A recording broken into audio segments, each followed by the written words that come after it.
बुद्धि का फल।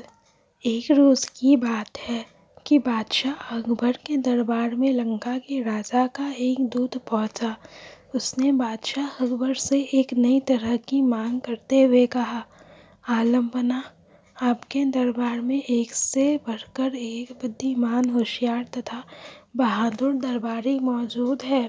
हमारे महाराज ने आपके पास मुझे एक घड़ा भरकर बुद्धि लाने के लिए भेजा है।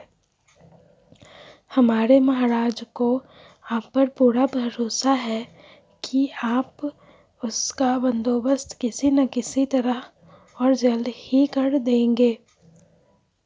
यह सुनकर बादशाह अकबर चकरा गए। उन्होंने अपने मन में सोचा, क्या बेतुकी मांग है।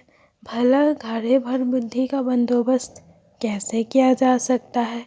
लगता है लंका का राजा हमारा मजाक बनाना चाहता है। कहीं वह इसमें सफल हो गया तो।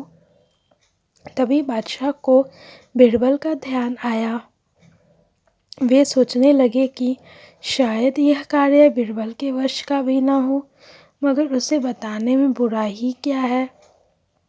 जब बिरबल को बादशाह के बुलाने का कारण ज्ञात हुआ तो वह मुस्कुराते हुए कहने लगे, आलमपना, चिंता की कोई बात नहीं है। बुद्धि का व्यवस्था हो जाएगी, लेकिन इसमें कुछ हफ्ते का वक्त लग सकता है।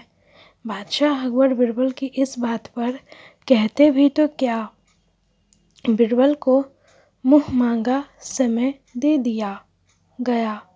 बिरबल ने उसी दिन शाम को अपने एक खास नौकर को आदेश दिया, छोटे मुंह वाले कुछ मिट्टी के घड़े की व्यवस्था करो। नौकर ने फौरन बिरबल की आज्ञा का पालन किया। घरे आते ही बिरबल अपने नौकर को लेकर कद्दू की एक बेल के पास गए।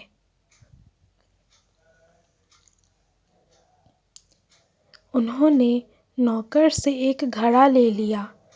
बिरबल ने घड़े को एक कद्दू के फूल पर उल्टा लटका दिया। इसके बाद उन्होंने सेवक को आदेश दिया कि बाकी सारे घड़ों को भी इसी तरह कद्दू के फूल पर उल्टा रख दे। बिरबल ने इस काम के बाद सेवक को इन घड़ों की देखभाल सावधानी पूर्वक करते रहने का हुक्म दिया और वहां से चले गए। बादशाह अकबर ने कुछ दिन बाद इसके बारे में पूछा तो बिरबल ने तुरंत उत्तर दिया, आलमपना, इस कार्य को हो चुका समझे, बस 2 सप्ताह का समय और चाहिए। उसके बाद पूरा घड़ा बुद्धि से लबालब हो भर जाएगा। बिरबल ने 15 दिन के बाद घड़ों के स्थान पर जाकर देखा कि कद्दू के फल घड़े जितना बड़े हो गए हैं। उन्होंने नौकर की प्रशंसा करते हुए कहा, तुमने अपनी जिम्मेदारी बड़ी कुशलतापूर्वक निभाई है। इसके लिए हम तुम्हें इनाम देंगे।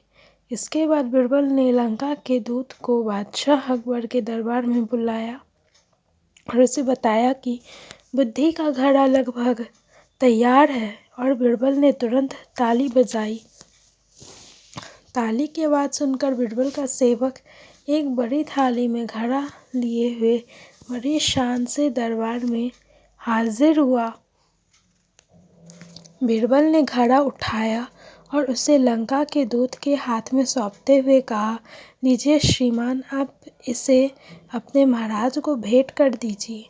लेकिन एक बात अवश्य है, ध्यान रखिएगा कि खाली होने पर हमारा यह कीमती बर्तन हमें जैसा का तैसा वापस मिल जाना चाहिए।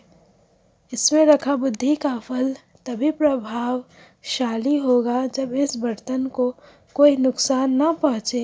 इस पर दूत ने कहा, हुजूर, क्या मैं भी इस बुद्धि के फल को देख सकता हूँ? हाँ हाँ, जरूर, बिरबल ने गर्दन हिलाते हुए कहा। घड़े देखकर परेशान होते हुए दूत ने मन ही मन सोचा, हमारी भी मति मारी गई है। भला हमें भी क्या सूझी। बीरबल का कोई जवाब नहीं है। भला ऐसी बात मैंने सोची कैसे।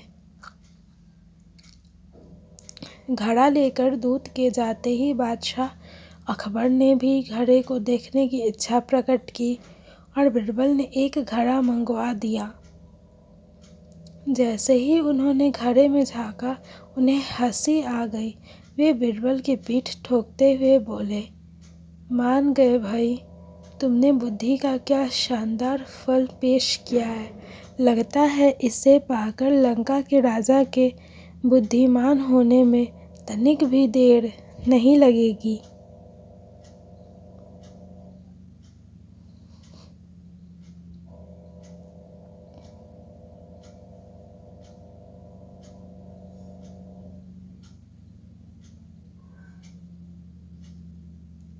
धन्यवाद। अगर आपको मेरी स्टोरी पसंद आई तो वीडियो को लाइक करें।